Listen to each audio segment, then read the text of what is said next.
I am going to circle back onto one part of this that I think is really, really important. Did you by any chance watch that Simon Sinek video that I suggested? I didn't watch that yet. No. Good, because I'm gonna show it this morning when everybody gets on here, because I think it's really compelling. It's a really compelling video, and it's at the root of the big why. And if I gotta tell you, if you're connected, hi Ashley, how you doing today? Hey Joey, I'm good. How are you? Good. If you're connected to your big why, that's kind of your North Star in anything you do in life. And so this really, like I said, for years, I was under, I used my kids as my big why, and that was really great and compelling, and I adore them. But it really, the big why didn't really become powerful until I understood that extra layer of, until I achieved that extra layer of understanding with it. And that was, what activity, where I would derive fulfillment, where I get like filled back up. And that was through helping people, achieve their goals. So I'm going to start with the Simon Sinek part. Hi, Iko. How are you doing? I'm going to start with the Simon Sinek part and really dive into that, because I think it's a building block. It's an integral building block of moving forward in your business, that you stay tethered to this motivation and inspiration. So I'm gonna share it with all of you guys.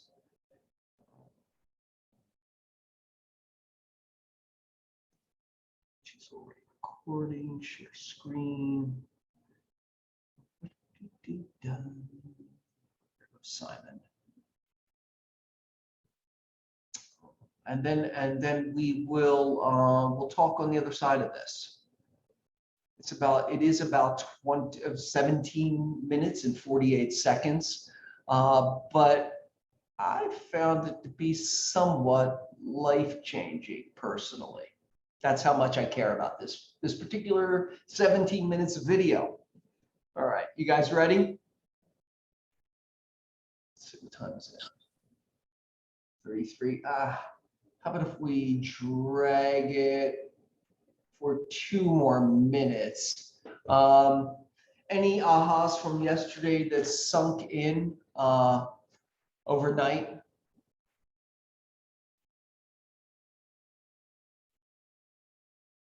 I know Safwan and Aiko were not on the call yesterday, but Ashley or Brandon, anything that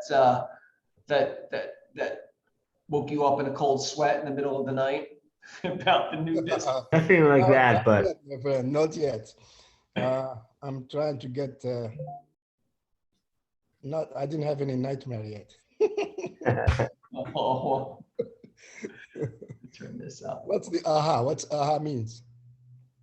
What's that, Safwan? What's aha? Like wow? Yeah, well, something I learned, right? Oh, I see. You weren't on the call yesterday, so yeah, it's probably not relevant. But Brandon and Ashley, what were you going to say, Brandon? I was gonna say one thing that was kind of funny and is true is like when you start real estate, if you haven't been doing it for a while, you don't want to find yourself being that secret agent that you guys are talking about. Like you really have to tell everyone you know, just start getting it out there, posting on your social media or however you're going to do that, whether it's email or phone calls. But yeah, really putting it out into the world and not just like having it as like, oh yeah, I also do real estate. And in that conversation, yes, absolutely.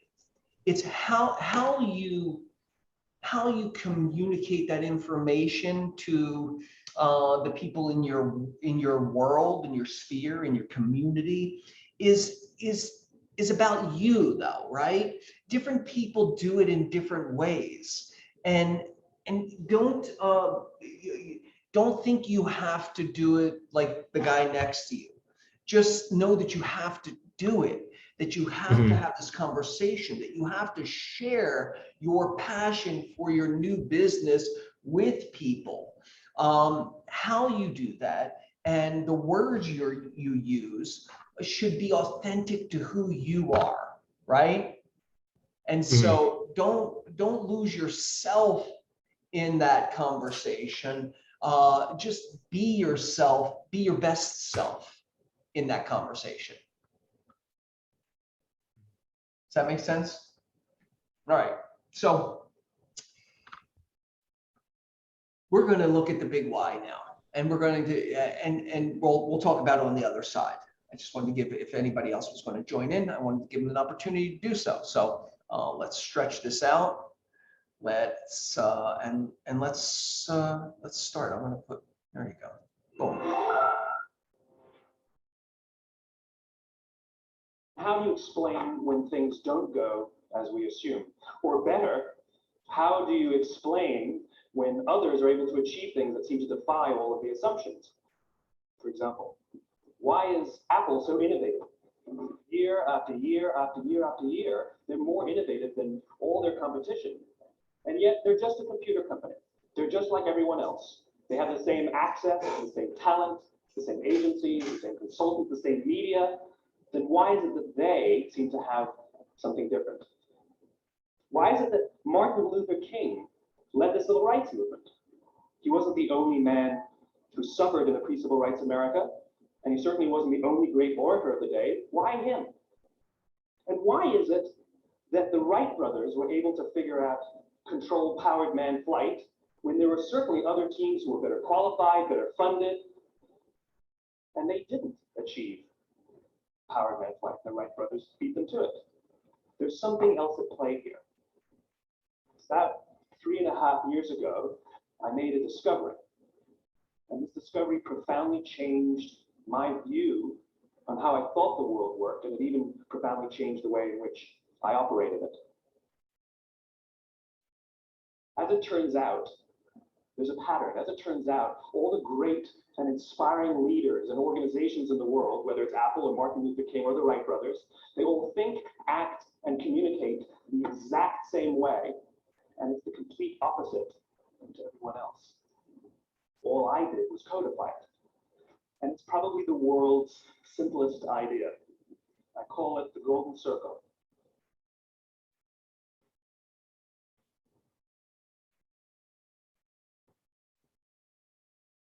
Why, how, what? This little idea explains why some organizations and some leaders are able to inspire where others aren't. Let me define the terms really quickly. Every single person, every single organization on the planet knows what they do 100%. Some know how they do it, whether you call it your differentiating value proposition or your proprietary process or your USP. But very, very few people or organizations know why they do what they do. And by why, I don't mean to make a profit. That's a result. It's always a result. By why, I mean, what's your purpose? What's your cause? What's your belief? Why does your organization exist? Why do you get out of bed in the morning? And why should anyone care? Well, as a result, the way we think, the way we act, the way we communicate is from the outside in. It's obvious. We go from the clearest thing to the fuzziest thing. But the inspired leaders and the inspired organizations, regardless of their size, regardless of their industry, all think, act, and communicate from the inside out. Let me give you an example. I use Apple because we understand and everybody gets it. If Apple were like everyone else, a marketing message from them might sound like this. We make great computers.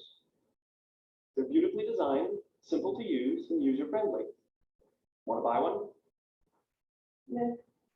And that's how most of us communicate. That's how most marketing is done. That's how most sales is done. And that's how most of us communicate interpersonally. We say what we do. We say how we're different or how we're better. And we expect some sort of behavior or purchase, a vote, something like that.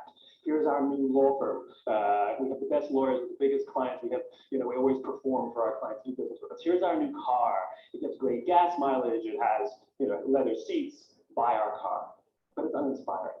Here's how Apple actually communicates. Everything we do, we believe in challenging the status quo. We believe in thinking differently. The way we challenge the status quo is by making our products beautifully designed, simple to use, and user-friendly. We just happen to make great computers. Want to buy one? Totally different, right? You're ready to buy a computer from me. All I did was reverse the order of the information. What it proves to us is that people don't buy what you do, people buy why you do it. People don't buy what you do, they buy why you do it. This explains why every single person in this room is perfectly comfortable buying a computer from Apple. But we're also perfectly comfortable buying an MP3 player from Apple, or a phone from Apple, or a DVR from Apple. But as I said before, Apple's just a computer company. There's nothing that distinguishes them structurally from any of their competitors. Their competitors are all equally qualified to make all of these products. In fact, they tried. A few years ago, Gateway came out with flat screen TVs. They're eminently qualified to make flat screen TVs. They've been making flat screen monitors for years. Nobody bought one.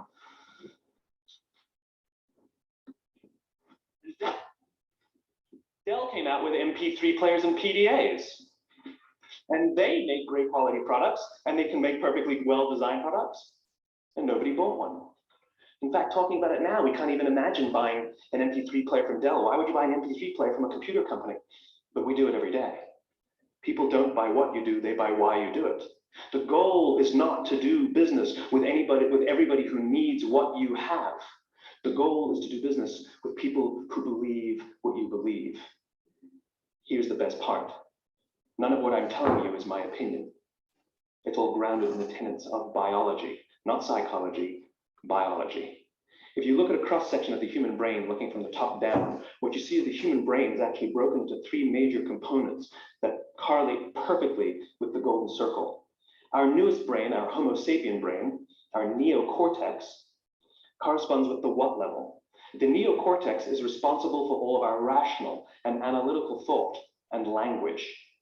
The middle two sections make up our limbic brains, and our limbic brains are responsible for all of our feelings, like trust and loyalty. It's also responsible for all human behavior, all decision-making, and it has no capacity for language. In other words, when we communicate from the outside in, yes, people can understand vast amounts of complicated information like features and benefits and facts and figures. It just doesn't drive behavior. When we communicate from the inside out, we're talking directly to the part of the brain that controls behavior, and then we allow people to rationalize it with the tangible things we say and do. This is where gut decisions come from. You know, sometimes you can give somebody all the facts and the figures and you say, I know what all the facts and details say, but it just doesn't feel right. Why would we use that verb? It doesn't feel right, because the part of the brain that controls decision-making doesn't control language. And the best we can muster up is, I don't know, it just doesn't feel right. Or sometimes you say you're leading with your heart, or you're leading with your soul. Well, I hate to break it to you, those aren't other body parts controlling your behavior. It's all happening here in your limbic brain, the part of the brain that controls decision-making and not language. But if you don't know why you do what you do, and people respond to why you do what you do, then how will you ever get people to vote for you or buy something from you, or more importantly, be loyal and want to be a part of what it is that you do? Again, the goal is not just to sell people who need what you have. The goal is to sell to people who believe what you believe. The goal is not just to hire people who need a job. It's to hire people who believe what you believe. I always say that, you know, if you hire people just because they can do a job, they'll work for your money. But if you hire people who believe what you believe, they work for you with blood and sweat and tears. And nowhere else is there a better example of this than with the Wright brothers. Most people don't know about Samuel Pierpont Langley. And back in the early 20th century, the pursuit of powered man flight was like the .com of the day. Everybody was trying it. And Samuel Pierpont Langley had what we assume to be the recipe for success. I mean, even now you ask people, why did your product or why did your company fail? And people always give you the same permutation of the same three things. Undercapitalized, the wrong people, bad market conditions. It's always the same three things. So let's explore that. Samuel Pierpont Langley was given $50,000 by the War Department to figure out this flying machine. Money was no problem. He held a seat at Harvard and worked at the Smithsonian and was extremely well connected. He knew all the big minds of the day. He hired the best best minds money could find, and the market conditions were fantastic. The New York Times followed him around everywhere, and everyone was rooting for Langley. And how come we've never heard of Samuel Pierpont Langley? A few hundred miles away in Dayton, Ohio, Orville and Wilbur Wright. They had none of what we consider to be the recipe for success. They had no money. They paid for their dream with the proceeds from their bicycle shop. Not a single person on the Wright brothers team had a college education, not even Orville or Wilbur. And the New York Times followed them around nowhere. The difference was Orville and Wilbur were driven by a cause, by a purpose, by a belief. They believed that if they could figure out this flying machine, it'll change the course of the world. Samuel Pierpont Langley was different. He wanted to be rich and he wanted to be famous. He was in pursuit of the result. He was in pursuit of the riches. And lo and behold, look what happened. The people who believed in the Wright brothers' dream worked with them with blood and sweat and tears. The others just worked for the paycheck. And they tell stories of how every time the Wright brothers went out, they would have to take 5 sets of parts because that's how many times they would crash before they came in for supper. And eventually on December 17th, 1903, the Wright brothers took flight. And no one was there to even experience it. We found out about it a few days later. And further proof that Langley was motivated by the wrong thing, the day the Wright brothers took flight, he quit.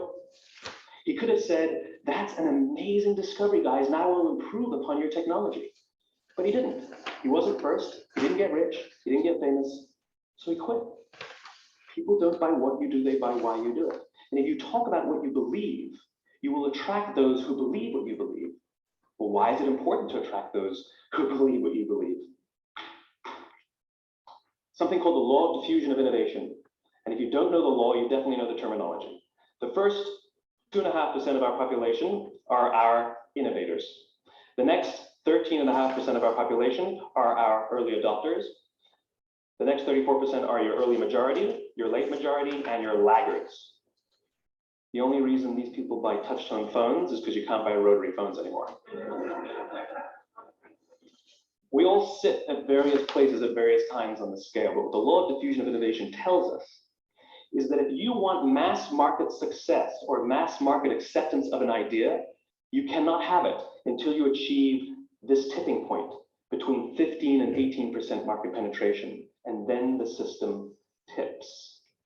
And I love asking businesses, what's your conversion on new business? And they love to say, oh, it's about 10% proudly. Well, you can trip over 10% of the customers. We all have about 10% who just get it. That's how we describe them, right? That's like that gut feeling, oh, they just get it. The problem is, how do you find the ones that just get it before you're doing business with them versus the ones who don't get it? So it's this here, this little gap that you have to close, as Jeffrey Moore calls it, crossing the chasm. Because you see, the early majority will not try something until someone else has tried it first. And these guys, the innovators and the early adopters, they're comfortable making those gut decisions. They're more comfortable making those intuitive decisions that are driven by what they believe about the world and not just what product is available.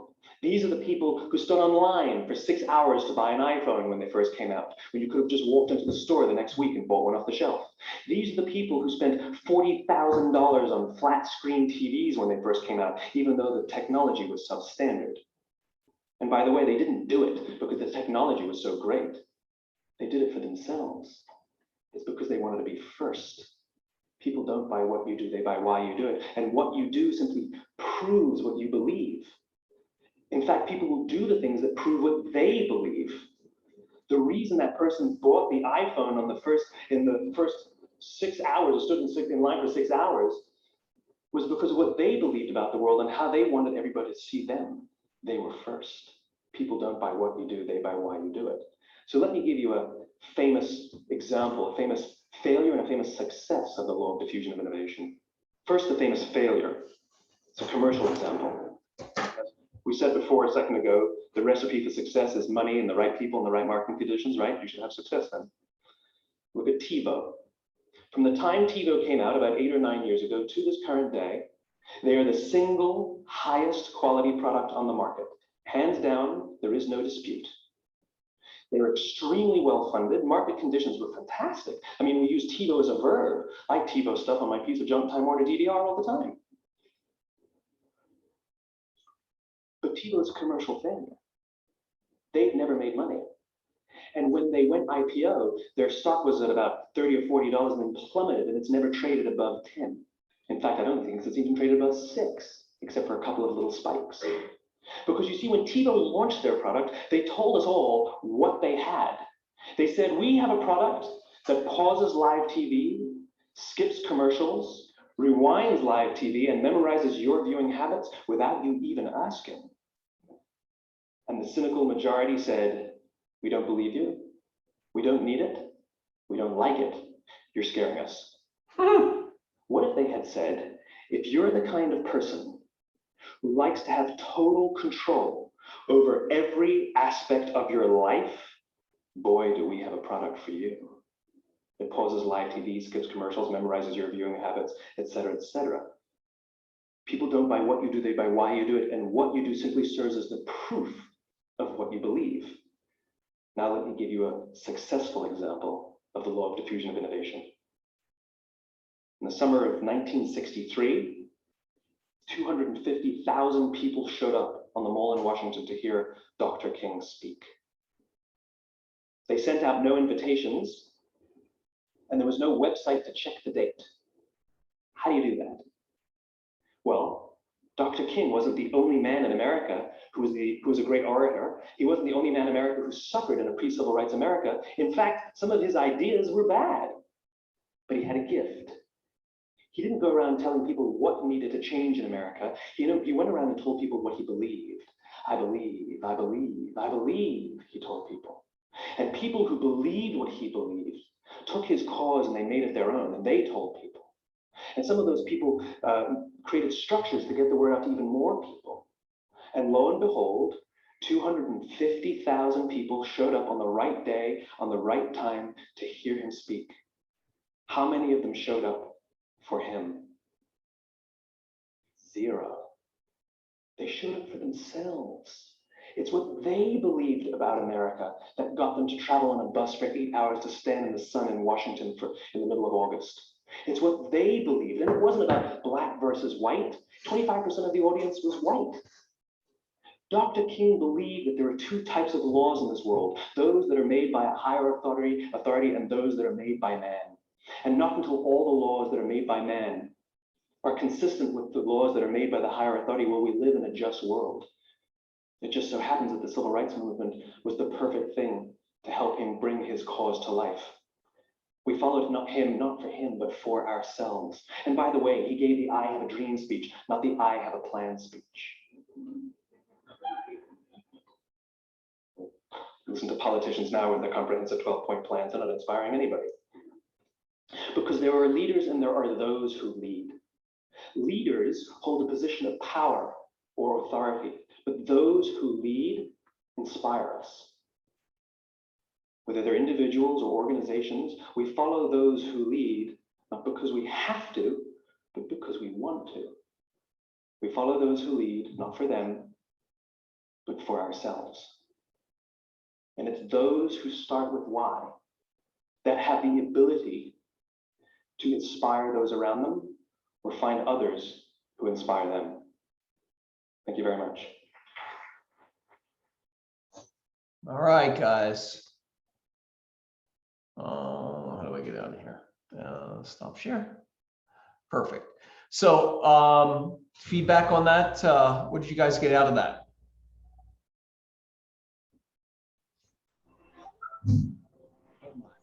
It's all about belief. I believe. Man by the name of Captain 1 second. William Swenson. Sorry about that. What were you saying, Sifwan? I said it's all about believing, and it's all about, like, you have to put yourself in people. I can't hear you very well. I'm sorry. You can't hear me? Hold on. I Maybe the guys can hear me. I don't know. gotta shut my. I can hear you, Safwan. You can hear him. It's me then. I'll shut my air conditioning. I'm old and there you go. So yeah, my friend, it's all about belief. It's all about putting yourself in other people's shoes, basically. You know, if you want to convince them, you have to live their life. You have to feel their pain and feel their happiness. Well, we can't hear you. Hold on. Yeah, it also, you know, what's interesting. Yes, that's who you are, Safwan, right? That's what drives you. There's plenty of successful people out there who don't do that, and they attract people who are like that. There's not one way. This is not, you know, this is not the big why is not a conversation of compassion. It is only if that is what drives you, if that is what your big why is. You know, it's about looking at, you know, the looking at what is the why behind me doing this, right? What is it that I'm trying to, how, on what level am I trying to connect with people? That people connect on the belief system, on the common belief system. People do business with people who they share a common belief system with. And when I say belief, yes, of course, that could be spirituality. It could be a love of art. It could be alumni to a school. It could be a particular culture. It could be religion. It could be the love of food or the love of dogs, or right. These are common belief systems that people will, if you share that with them and you share your passion for it, that it gives you immediate kind of connection. And that's what you're searching for. You're searching, and the great thing about Apple is Apple, in 2 words, think differently. They've created this belief system that anything you get from Apple is on the cutting edge. Not always the case, but there's a belief system for a large enough group of people that drives Apple's sales of multiple products, not just phones, not just computers, but a whole lifestyle. And so when you're looking at yourself and your business, it's, not everybody's attracted to being in business with me, but those who are believe that I can get them what they want because we share a common way of looking at the world and looking at business. Okay, there's, whether it's direct or indirectly, it's the same connection. So you have to look at that big why, because that's how you are going to connect with your people. That's how you're going to get buy-in from your potential clients. I know that it sounds a little, kind of metaphysical, but it's more about sociology and psychology of how people connect with each other, and what propels one person to believe that Ashley can get them what they want, and another person, Safwan, another Brandon, another Aiko, right? All of you are attracting different people to your services. So the consciousness and the understanding of your big why, it enables you to create messaging and to have a more focused experience with your potential clients and with the people already in your sphere. They already believe in you. And that's why I tell a lot of agents to look at the people they know already and kind of understand what that connective tissue looks like. Why do Carly and I feel comfortable with each other? Why do I believe Carly can do the best she can in that position, right?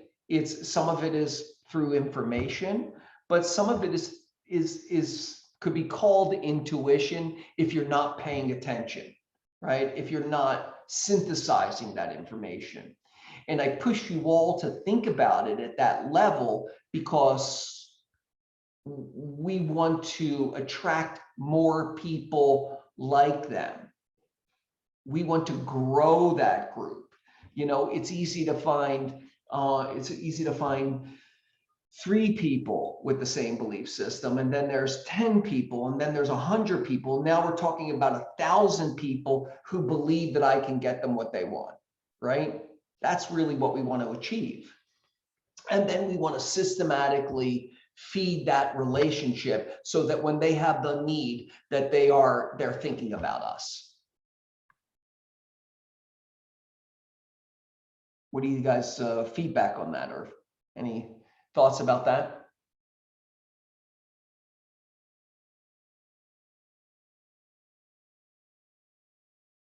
I have a question. Sure. So the belief, it has to be, you believe in something or you believe in each other. You know what I mean? Sure, could be both of those, Safwan. I believe in people. Don't get hung up on the word belief, right? Because it's not that's not as powerful as why, right? I believe, my belief system is what I'm passionate about, what I care about. And if we care about the same things, if we approach life in the same way, or we care about the same sports team, or we care about, you know, listen, I'm from Philadelphia. When I meet somebody from Philadelphia, they get an immediate bump with me. I feel like we move a little bit closer to each other than somebody that grew up in San Francisco. I believe Brian and I, Brian used to work for Susan Rose, right? Our MCA. He's from Philadelphia, right? And when we started working together, Brian has a built-in understanding of sort of the vernacular of who I am just because of where I'm from. He whether he knew somebody like me, or I express things in a familiar way. So that gave us an immediate kind of trust and connection with each other. Does that make sense? Yes, it does. Yeah, I have the same experience too. Sure, of course. Yeah. So, you know, it could be cultural connection. Exactly. Could be yeah, of course you would have that. Yeah. And so you're looking for those connections with people because they're the people who you can most readily service if they have the need, because they already trust you. And then we got to find more people like them. Then you start looking at, okay, where do these people exist? Where do the people that I already have a relationship with, where are more people like them exist? Do they go to a particular restaurant? Do they go to a particular church? Do they go to a particular sports event? Do they go to a particular museum? Do they belong to that museum? And then you want to show up big in that, right? You want to show up as a leader. You want to show up, example, golf. Pete Bonacore loves golf, right? How do we make golf a good business choice? Well, first of all, we play it. right? But how do we supersize it? So Pete joins the local golf, the Wilshire Country Club, right? He joins that. That's the first thing. That's a big thing. So he joins the country club. And then it's like, okay, do I just go and play golf and stay to myself? No. You have to show up as a leader in those areas of your passion. So he gets asked to be on the new member committee. And so in the new member committee, he gets to meet people who are interested in joining the Wilshire Country Club, new to the area, new to the golf, to the country club, and he's having interactions with them. So now he's someone that new people are looking at as a resource, and people who are already there. Then the other thing is become good at golf, right? If you're passionate about golf, then be good at it and excel at it and really, really put everything into it. That's why you want to choose something that you really have a passion for. And so then he becomes great at golf, and more people want to play golf with him. And he's also a fun guy, and he's showing up at the country club for lunch, and he's meeting people, and he knows everybody because this is the community that he wants to have influence in and get business from, right? Oh, and then they ask him to be on the board of directors for the club. That's a 2-year stint, and he accepts and he contributes in that moment. So now, fast forward, I guess it's been over 10 years that he's belonged to the country club.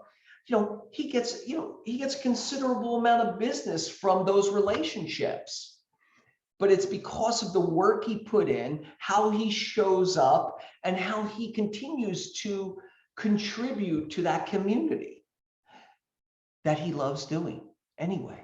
So now he's integrated something that he loves to do in with his business, and he's seeing a benefit from it because of it. Do you see how that works?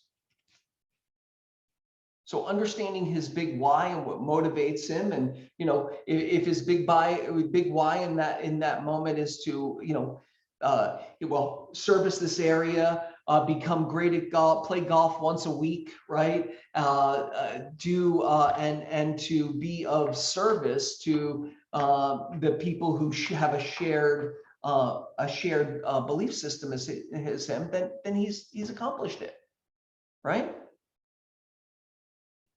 So for all of us, it's important to connect with that, connect with our big why as a driver. Does that make sense? Brandon and Ashley, you found? Yeah, definitely. Yeah. Thank you, Joey. Yeah. And so, both of you are all very, very dynamic people. Where do you show up already in your life with passion? And how can we supersize that? Let's talk about just one aspect where you guys show up, and maybe I can help you process a little bit. Anybody want to volunteer? Hi, Star.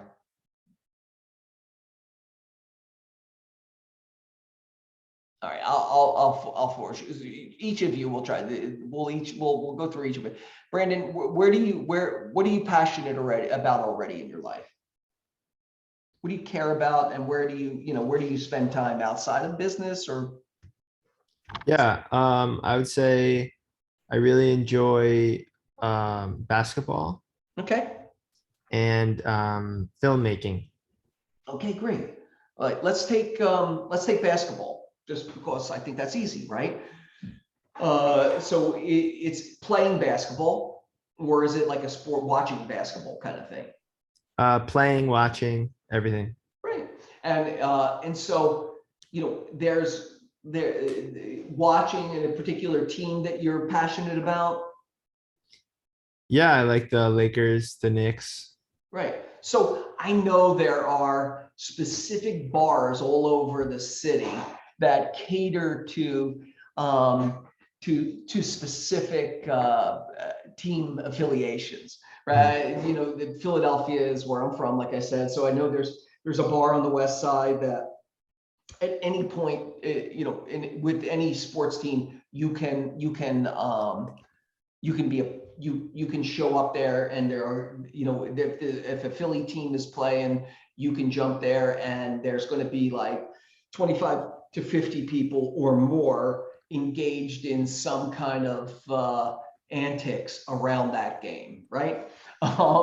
So seek out those communities, you know, for sports affiliation. And then also, like, are you playing basketball with a group of guys? Are you going to, you know, I know that there are certain, you know, gyms and or the Y and or the, you know, a particular Leagues and stuff, yeah. playgrounds that have, you know, like pickup games all the time, or a league or something, you know what I mean? Like, Yeah. get involved at that level so that you're getting to do what you love to do, and you're getting in relationship with new people, because those people, Right. listen, And there's- they're mostly going to be authentic, right? It's not going to be like surface level, because you really enjoy it also. you get sweaty with these guys, right? And over time, you build these relationships. They have, you know, so I have to imagine that there's a pretty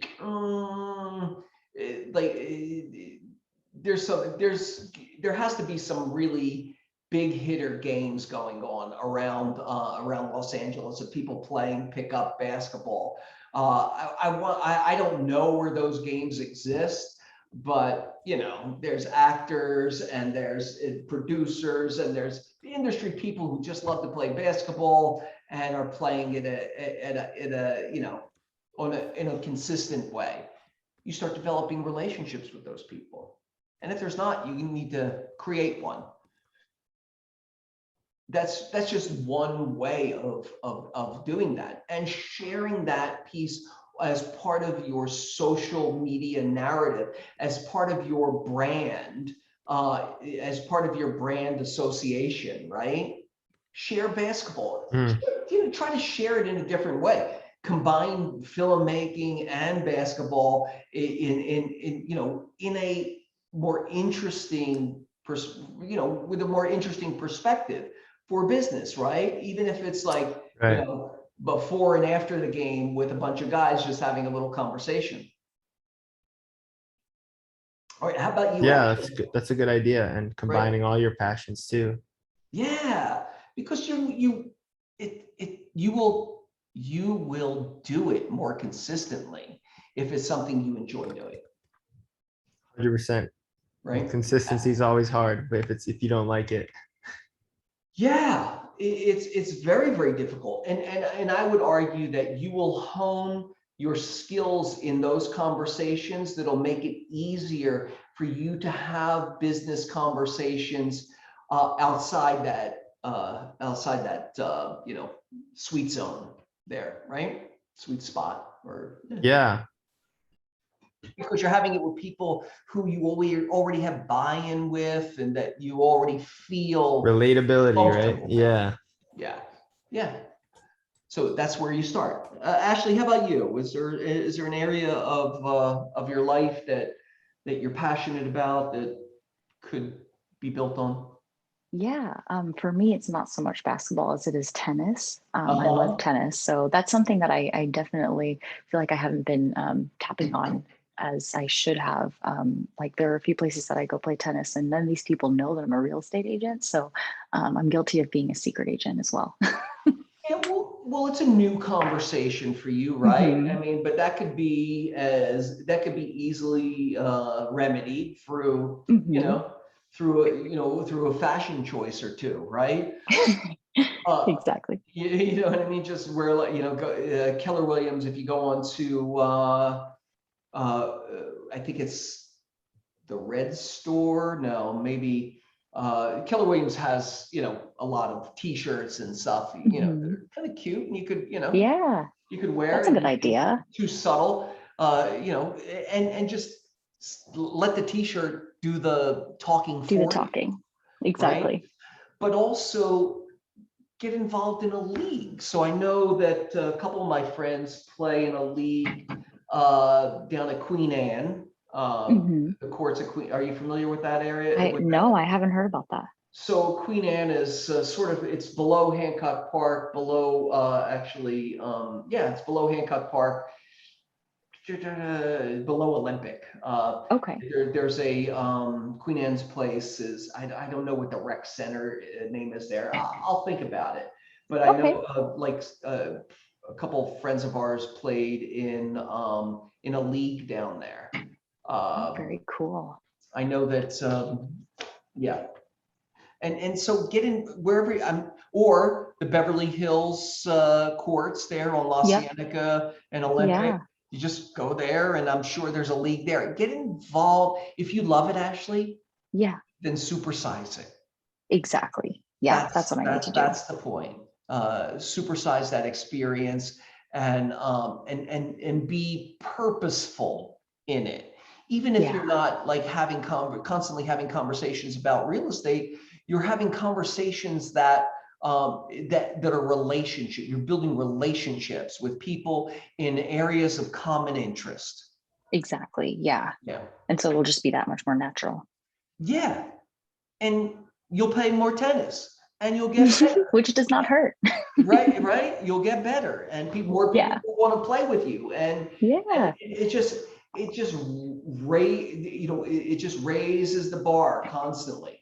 You're constantly raising the bar for yourself in areas of interest. I don't want you to be something you're not. I want you to be everything you are. Just supersize. Just supersize it, and then you just figure out different ways of disrupting the conversations in there. And this is just one part of your business, but it connects you to taking advantage of the relationships that are in front of you already.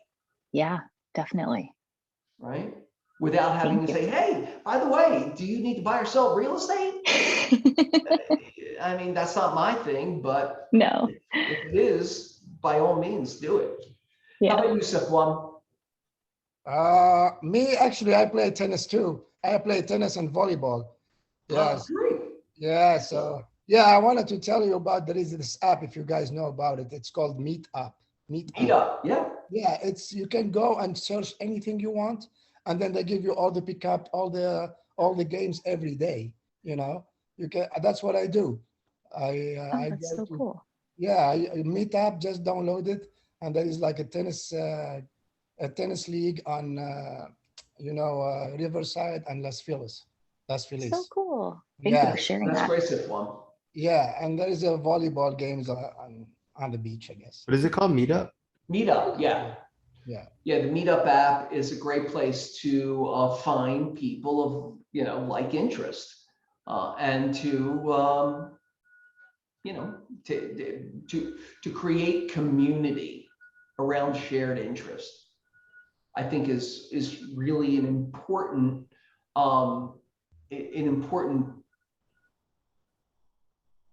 tenet of business, or principle of business, is to know your people, for sure.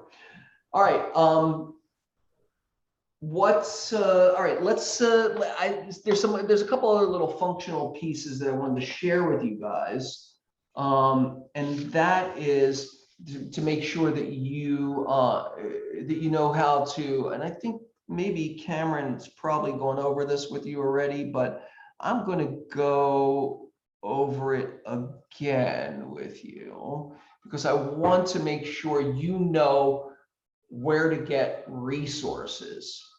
And so let's go here. The first one is KW Connect. Very simple, kwconnect.com. Sign on with your Keller Williams contact information. And on here, this is a great jumping point for so many things. Number one, it pushes you, all the newest information for sure, but it also allows you to access different parts of your business, right? It's a great place to start. And going back to, let's see if we can split screen this. No.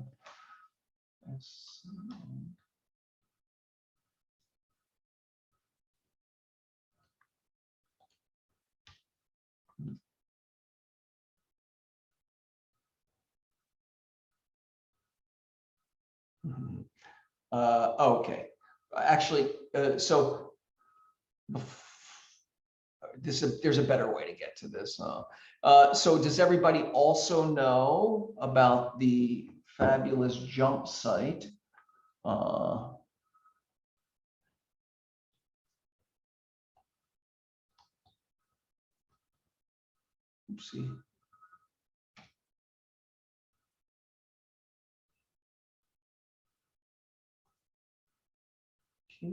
My typing is horrible. Sorry, guys. KWLagentservices.com is a great jump site to get you everywhere you want to go. Boom. When you get to it, it's very simple. 558. Oh, is the sign on? That's our market center number. And you can get anywhere. There's our beautiful calendar there. You can jump to, and the calendars, you can go directly to the event. New agent and our post. Great. Get in touch, events, education. This is a little fanciful, this version of it. I like the you can get to your Google Drive. You can get to all the different hubs, agent services, concierge, new agents, the roster, preferred vendors. Also get to the Google Drive is one of the biggest things. But roster, I want to get to Scott Leroy through this. I believe events. Oh, actually, let's go to new agent. Welcome, hello. New agent orientation, productivity coaching program outline. Downloading the app. And I still don't see. That's weird. I'm sorry, guys. I'm working this out myself.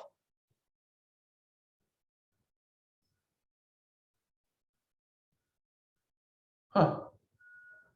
All right. What I really wanted to do was get to, here we go.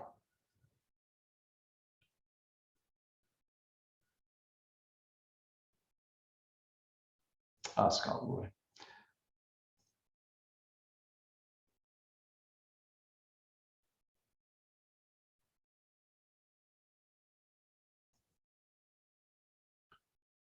Well, it's not looking like it's working, guys. All right, well, look at me. All right, training calendar. Nope. All right, I'm looking a little kooky here. Sorry about that. Boom. Let's go back. All right, so KW Connect is a great resource. It has the office calendar. It has all the Keller Williams University training pieces. Also, any materials for training like Ignite training, you will find in this in this piece here. Also, resources Culture, Red Day, DEI Hub, events, industry, information, Keller Mortgage, profit share, leverage, a lot of different resources there. Your command login, you can log into command right from here. Leadership Tech, Keller Williams Marketplace is probably where you'll find a nice t-shirt. Referral Network is really a great piece. Just quickly, it's a great way to set up your to start connecting with agents around the country. I would say start with where you may be from, country and world. Grow my network, right? And you can look. So I'm from Philadelphia, right? I go to Philadelphia. Where are we? North Carolina. That looks like New Jersey. Boston's too high. New York's too high. Washington, Baltimore, Philadelphia. Let's get in there a little bit. And then we're going to show my not from production, but market centers, right? These are all the market centers in Philadelphia. I can go agent by agent or market center by market center. That's Cherry Hill, New Jersey. Let's go Center City. And these are all the agents in Center City. You can start to add them, invite them to my network. I would start inviting people to your network to start creating a conversation with producing agents in other areas, especially areas you know. Say, hey, I'm from Philadelphia. I'd love to send you some of my leads when my family members need help. Can you let's connect. You can even search this, filter it by closed units. You can people who closed at least 10 units, right? Filter, hit that, boom. And look, here's everybody over 10 units. Oh my, this Chris Summers did 565 units. That's outrageous. And you start connect with them. Let's say I want to do let's get to Chris Summers, invite to my network. Would you like to send an invitation? Chris, I would like to connect for future referrals. Go Eagles. Right? Go Birds. Oh, yeah. Bird, B-I-R-D-S. Boom. And send that invitation. If you want to, we don't want to send a referral right now, so we're just going to X out of that. Boom. And so you could do that with a bunch of people and start building a referral network. Try to get some referrals from potential agents around the country. I have hundreds already in there. I have 509 people. Oh, no, that's the results. I think I have a couple hundred in my referral network. Ask Kelly, Ask Agents. There's a giant, archive of videos for every niche you could possibly think of. This particular one is start using Kelly, which is our agent app that connects to your Keller Williams command. So there's a few little tidbits there. I'm sure Cam has gone. I'm going to stop sharing. Okay, cool. I'm going to stop sharing now and just kind of open it up to questions from you guys. Joey, I have a question about the Kelly app. Yeah. I downloaded it a while back and I see that there are only 2 of my contacts in there in Command, but I have like all of my contacts in the actual like Command desktop program. Is there something I need to do like on the back end to make it bring match? it over? Yeah. Yeah, I'm gonna refer you to Scott Leroy for that, because there should be, they should all be in your Kelly app. You Okay. might be looking in the right place or the wrong place, or have to turn on something that Okay. will enable that. Yeah. Perfect. But Thank you. so Scott Leroy, you don't yet, yes, he has tons of videos, but you can also communicate with Scott directly. Just send him an email Okay. from Perfect. the Thank you. help, from his help desk. Yeah, for sure. I pay, so Scott is an add-on. I pay Scott a monthly to be a resource for you guys. Use him, please. Yeah, He's that's awesome. Thank you for that. underutilized. He's underutilized, yeah. Yeah. Anyone else have any questions I can answer? Today was a little free form because I went over the whole section yesterday. So I just wanted to, I went over the whole unit yesterday. I just wanted to, stay with the program. So just bringing in a few other things that I think could be useful to you guys. No? Any other questions or ahas or? Yes, Joe, I have a question. Sure. The contacts we're talking about, they have to be your potential clients or anybody? Anybody. Anybody? Anybody. Yeah, don't start filtering people out Okay. for ability or need to buy or sell real estate. You're in the relationship business. You're seeing how you can service today for the opportunity when they need it, opportunity of someday. So anyone that you know and who knows you should be in that contact.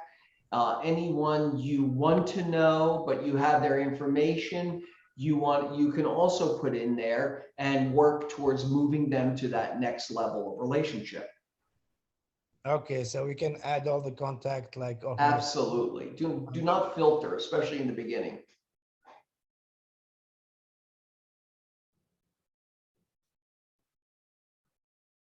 Again, Scott Leroy can help you move your contacts over. And, in a lot of cases, he'll even do it for you. All right, guys. Well, if that's it, I'm gonna go have some lunch. You guys have a great day. Tomorrow's the team meeting, and then on Thursday we'll pick up again with Ignite. Thank you so much, Joey. Bye, guys. Have a good day. Joey.